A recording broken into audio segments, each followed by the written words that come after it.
friend's gone. Stay away from me!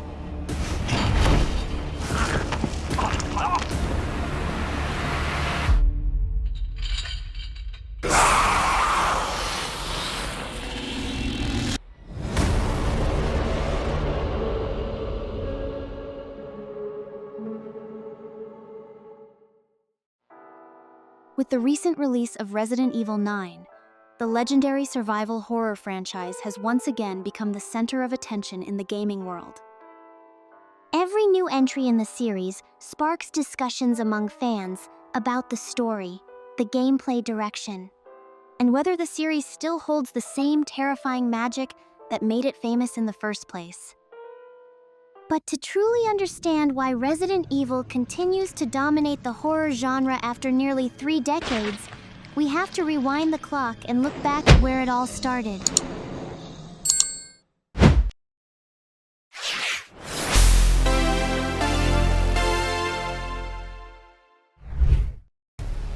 Horror games have always attracted attention from players, planting unforgettable nightmares in their minds.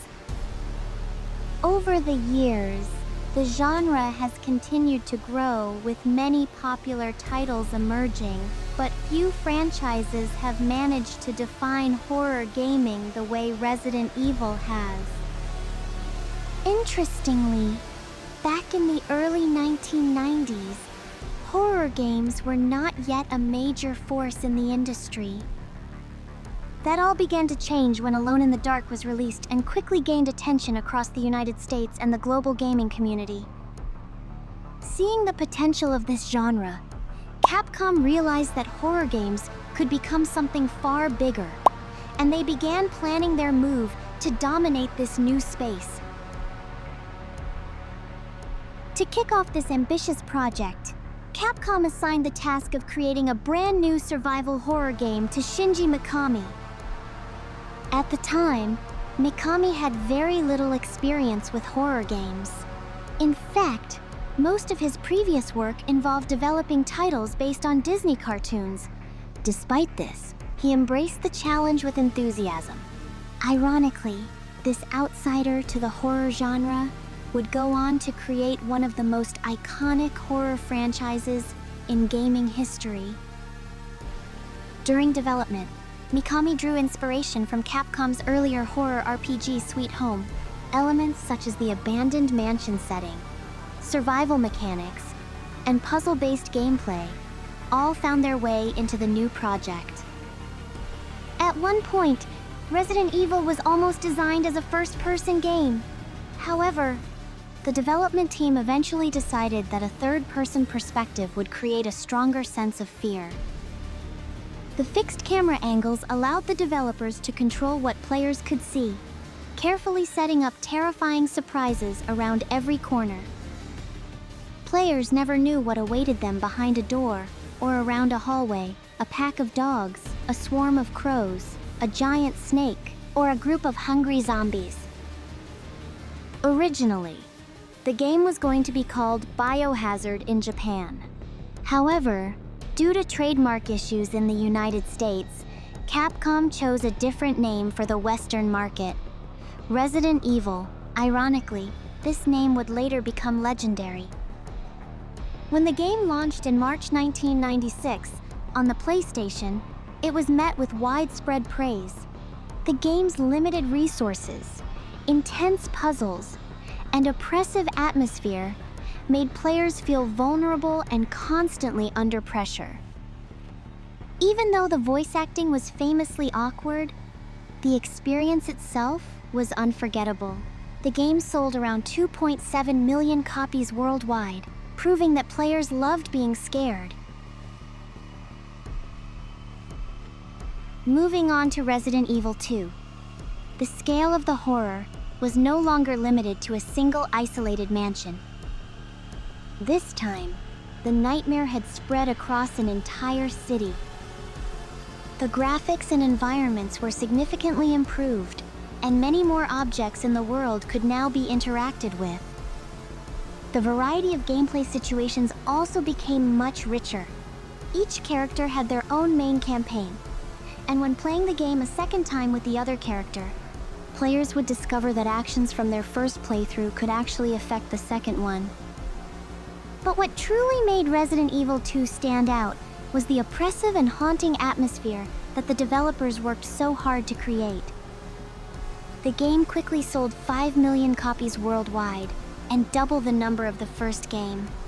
Its success was so massive that in 2019, Capcom decided to fully remake the game with Resident Evil 2, and the remake once again received extremely positive reviews.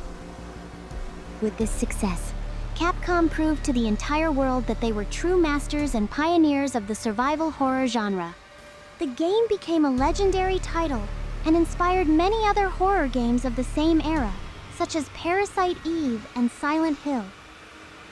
After the success of the remake, Capcom quickly released another remake, Resident Evil 3 on April 3, 2020.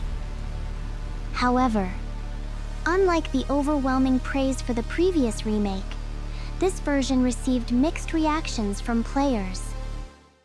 Many fans felt that the game's playtime was simply too short.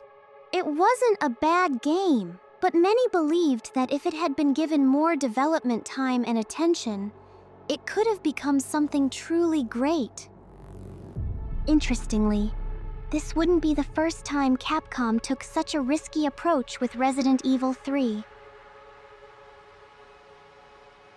After Resident Evil 2 launched in 1998, Capcom actually began developing 2 different Resident Evil games at the same time. This was right before the release of the Sega. Capcom wanted the next major entry to appear on that console, but at the same time, they also wanted to satisfy the huge fanbase on PlayStation. The original plan was simple. Resident Evil 3 would launch on Dreamcast, another side project would release on PlayStation. However, things changed when Sony requested that the numbered mainline Resident Evil titles remain exclusive to PlayStation for a short period of time. Capcom agreed. The problem was that the Dreamcast version of Resident Evil 3 was already nearly finished. So Capcom made a brilliant decision. They simply swapped the titles. The game originally planned as Resident Evil 3 became Resident Evil Code, Veronica, while the PlayStation spin-off was renamed Resident Evil 3, Nemesis. Compared to its predecessor, Resident Evil 3 didn't introduce many dramatic changes. It mostly built upon the same formula that had already proven successful. But one major addition made the game unforgettable. That addition was Nemesis. Nemesis was an unstoppable monster that relentlessly hunted the player throughout the entire game. Whenever he appeared, players had to make a choice, fight him, or simply run for their lives. This mechanic created an entirely new kind of tension and made the gameplay far more intense. The game eventually sold 3.5 million copies worldwide, proving that the formula still worked. Meanwhile, Resident Evil Veronica became the first game in the series to move fully into real-time 3D environments, rather than relying on pre-rendered backgrounds like the previous games. Many people agreed that this title pushed the horror of Resident Evil to a new level. However, there was one major criticism. Aside from the graphical improvements, the gameplay still relied heavily on the same formula: fixed camera angles and limited character movement. While this helped preserve the classic Resident Evil feeling, it also made some players start to feel that the series was becoming outdated. And this was the moment when Resident Evil desperately needed a reinvention.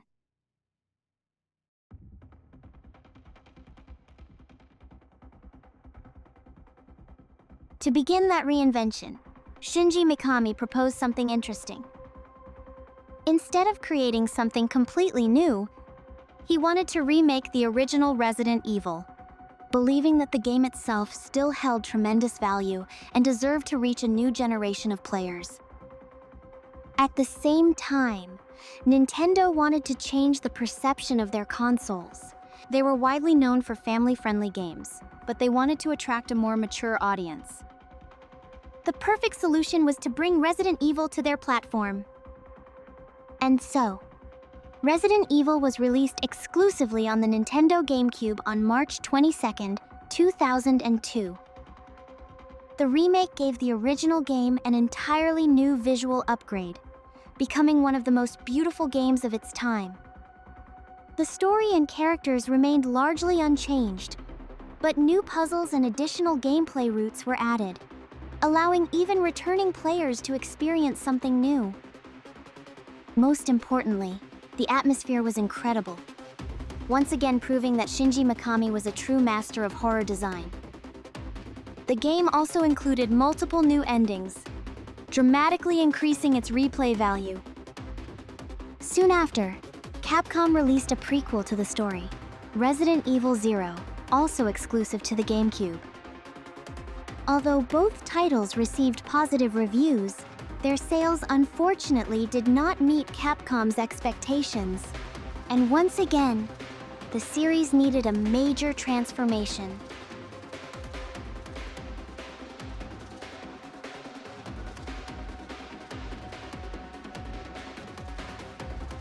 That transformation eventually became Resident Evil 4. But before becoming the legendary game we know today, Resident Evil 4 actually went through several completely different versions during development. Initially, Hideki Kamiya was chosen as the director. Unlike Mikami, Kamiya preferred a more action-oriented approach to game design. As a result, early versions of Resident Evil 4 focused heavily on stealth and action mechanics. However, after several years of development, Mikami stepped in again and asked the team to start over. He felt that the game they were making simply didn't feel like Resident Evil. Finally, in early 2005, Resident Evil 4 was released, and players quickly realized that the series had changed forever. The slow zombies were gone, replaced by aggressive enemies called Ganados, who could use weapons and attack in coordinated groups. The classic fixed camera angles were removed and replaced with an over-the-shoulder camera, allowing players much more control over aiming and movement. For the first time in the series, much of the game even took place during daylight. Almost everything that defined classic Resident Evil had been changed. But instead of rejecting these changes, players embraced them. Resident Evil 4 became a masterpiece.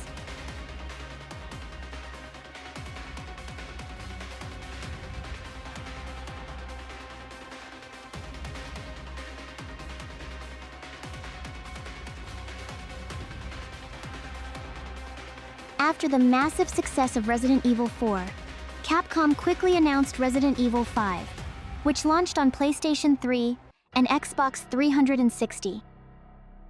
Because players responded positively to the action elements in Resident Evil 4, the developers decided to push that direction even further. The result was a game that focused far more on action than horror. This decision created mixed reactions among fans. However, nearly everyone agreed on one thing. Resident Evil 5 was extremely fun, especially thanks to its cooperative gameplay. The game sold over 5.4 million copies worldwide. Encouraged by this success, Capcom continued down the same path with Resident Evil 6. This time, the action elements became even more dominant. The gameplay focused heavily on cinematic set pieces, large explosions, and dramatic events. At times, it felt less like playing a survival horror game and more like watching an interactive action movie. The result was once again extremely divisive. Some players loved it. Others believed the series had completely lost its identity.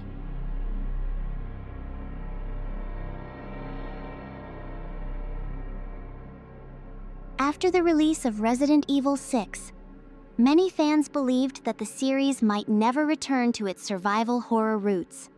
Fortunately, Capcom listened. With Resident Evil 7, Biohazard, the series finally returned to what made it special in the first place: true survival horror. The game also introduced another major change. The camera switched to first-person perspective, making the horror far more immersive and intense. From the moment its demo was released, the game immediately caught the attention of gamers and streamers around the world. When it finally launched on January 24, 2017, Resident Evil 7 quickly became one of the most terrifying entries in the series.